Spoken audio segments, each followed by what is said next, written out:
Estem 10 punts més en medicaments que en personal. Una cosa realment estratosfèrica. I què passa? Que diuen que fan mesures per parar l'increment del consum de medicaments. Doncs no ho sembla gaire, no? La història és bastant decebedora. Mireu, aquí teniu el consum públic de medicaments al conjunt d'Espanya des de l'any 1962 fins a l'any 2002. Com veieu, aquest consum ha anat pujant ininterrompudament. A partir de l'any 86, quan entra plenament en vigor la Llei General de Sanitat i s'estableix el Sistema Nacional de Salut, creix encara més de pressa, comença a créixer més de pressa perquè s'incorpora més població al conjunt del Sistema Nacional de Salut. Però mireu com van introduir copagaments més alts, després parlarem dels que han introduït el mes passat, que els van pujar, això no va canviar la corba de pujada. Varen introduir llistes negatives, van retirar alguns medicaments al finançament, tampoc va baixar massa la cosa, al contrari, continuava pujant. Varen fer més llistes negatives, varen fer pressupostos amb la indústria farmacèutica, varen baixar preus, el consum continua pujant. I després del 2002 ha continuat pujant fins al 2009, llavors el 2010 i el 2011 ha baixat, com us mostrava abans, mostrant-vos les dades de consum del 2011. Mireu, aquí ho teniu, en els últims anys, aquí ho teniu, hem passat de 6.700 milions d'euros l'any 2000 a un màxim de 12.500 a l'any 2009 i després aquestes baixadetes a l'any 2012.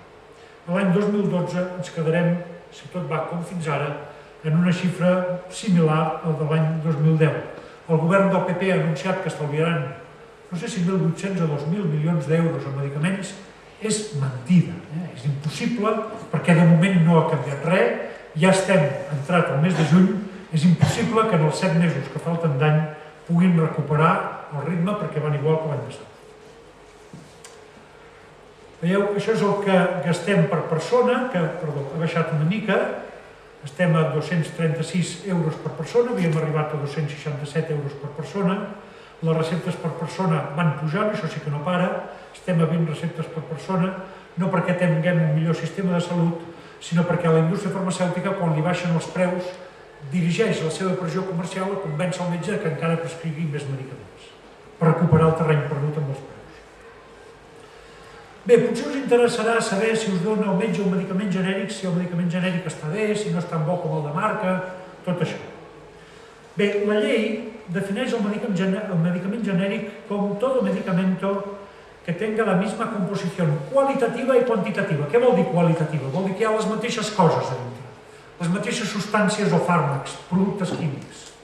I quantitativa vol dir que hi ha la mateixa quantitat que en la marca original, en principis actius, i la mateixa forma farmacèutica. Vol dir que si aquell eren càpsules, són càpsules, si eren comprimits, són comprimits, si eren supositoris, són supositoris.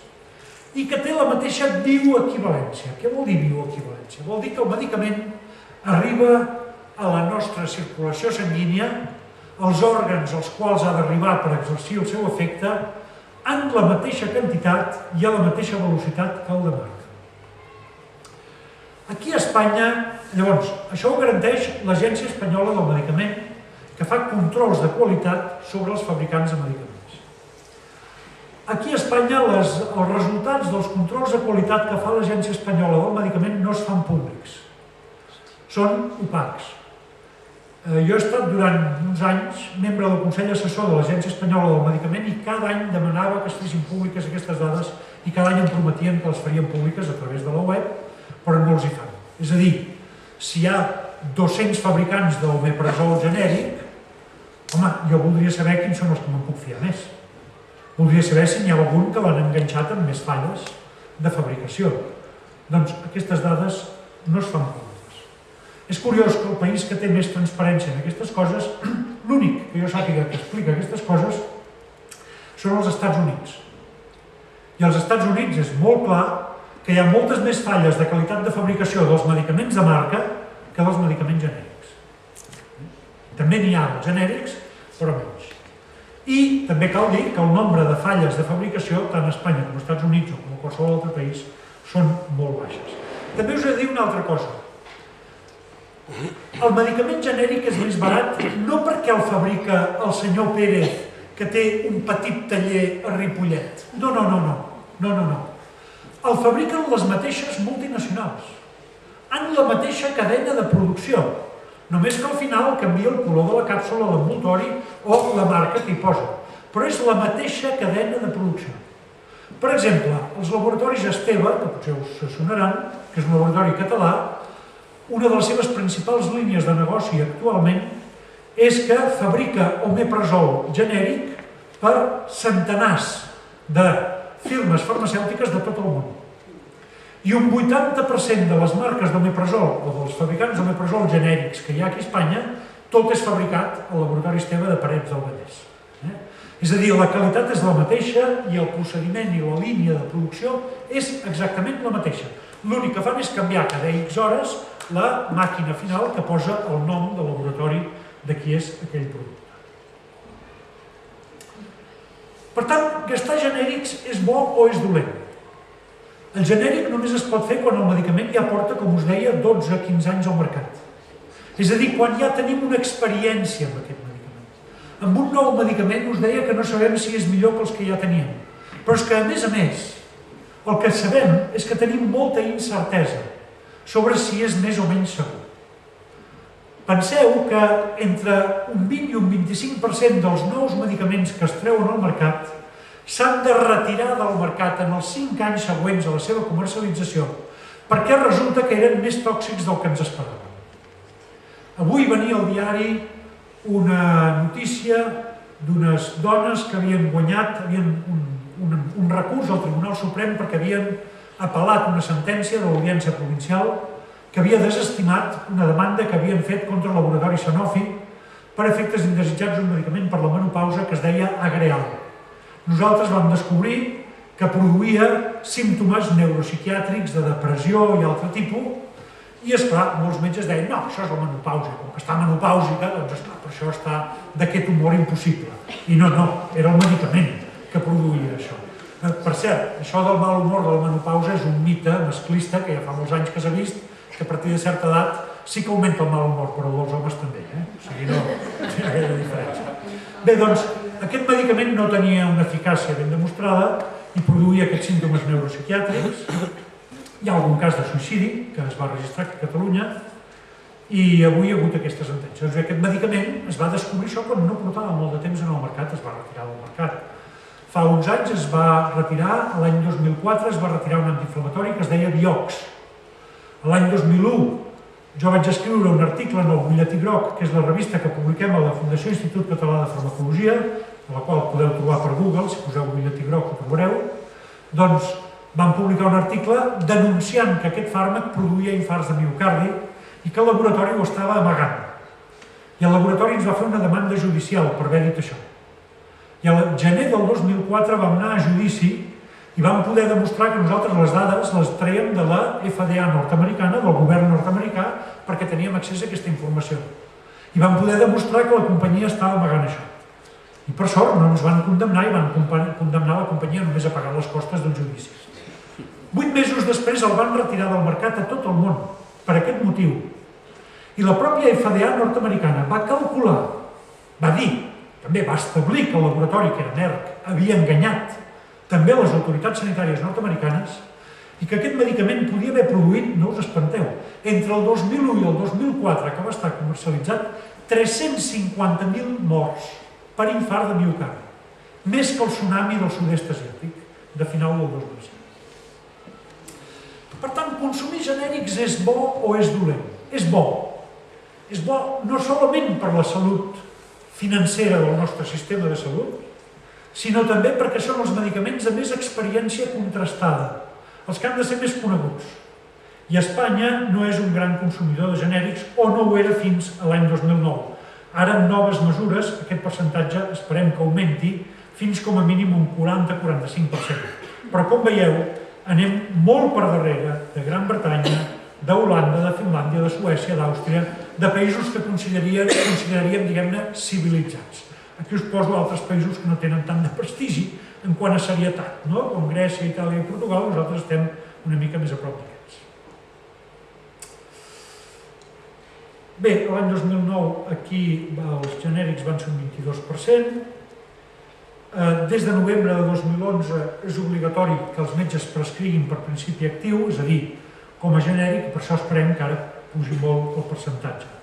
Algunes comunitats autònomes de tota manera no apliquen això, tot i que és un Real Decret per tot l'Estat. Bé, per acabar, no solament hem de denunciar, sinó que hem de proposar. En l'Institut Català de Farmacologia participem en multitud de xarxes socials i centres de debat a través d'internet o també amb associacions com la Federació d'Associacions de Defensa de la Sanitat Pública o el CAPS, el Centre d'Anàlisis i Programes Sanitaris, o la CANFIC, la Societat Catalana de Medicina Familiar i Comunitària, o la Societat Espanyola de Medicina Familiar i Comunitària i altres, i estem en diàleg constant amb companys de tot Catalunya i de tot Espanya sobre aquestes qüestions. I en general, de tots aquests debats, hem tret una llista de propostes polítiques que no sempre s'apliquen. Nosaltres vàrem treure un article que resumia aquestes idees que ara us explicaré, ja acabo amb aquestes idees només. Vam treure un article que va sortir 2 dies abans o 2 dies després del Real Decret. El Real Decret, com sabeu, estableix copagaments sobre els medicaments, augmenta el percentatge de pagament dels pensionistes de 0 a 10%, augmenta el dels treballadors actius de 40 a 50%, etc.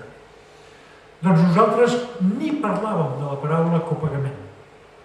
Nosaltres dèiem que, en primer lloc, el sistema de salut està gastant molts diners en medicaments que no són els més eficaços, que no són els més segurs, que no són els més còmodes, que no són els que tenen més el que en diem cost-efectivitat, és a dir, els que et donen més el preu que pagues, i que, en canvi, això ho estan fent altres sistemes de salut. A Gran Bretanya, a França, a Alemanya, hi ha instituts nacionals que determinen quins són els medicaments que paga el sistema de salut. I els que no són prou, no està demostrat que són eficaços o prou segurs, no són finançats, i punt. Això aquí a Espanya no es fa, i proposàvem que això es fes. El Ministeri, amb el nou Real Decret, no ho ha fet. Proposàvem que el sistema de salut sigui més dur a l'hora de negociar els preus. El sistema de salut té pràcticament el monopoli del consum de medicaments a Espanya. Un 85% del consum de medicaments en diners que hi ha a Espanya els paguem en fons públics. Per tant, tenim una força de negociació enorme. Si no financem, no vendran res, o vendran quasi res. Per tant, hauríem de poder negociar els preus amb més energia. Per què no es negocien els preus amb més energia? En Barquín feia referència al debat que hi va haver sobre la grip A, que ens havíem de morir, no sé quin percentatge de la població, etc. I la vacuna de la grip A. També recordareu que poc abans de la grip A hi va haver un debat també, i encara continua, sobre la vacuna del papilomavirus. Deien que havíem de batejar les nenes de 12 anys. També vaig participar en algun debat a la televisió i es veu que la cosa que va convèncer més va ser que la presentadora em va dir: vostè vacunaria la seva filla? I vaig dir: mira, precisament tinc una nana de 12 anys i he dit a l'escola que no volem que es vacuni. I això va ser l'argument. Tota la porta ha dit que la seva filla no es vacuna. Tampoc és tan important com a argument. Jo ho deia sobre la base que aquesta vacuna no té una seguretat clara i no és una prioritat sanitària. Aquesta vacuna és per prevenir el càncer de coll d'úter, però el càncer de coll d'úter és una causa de mortalitat rellevant en països pobres.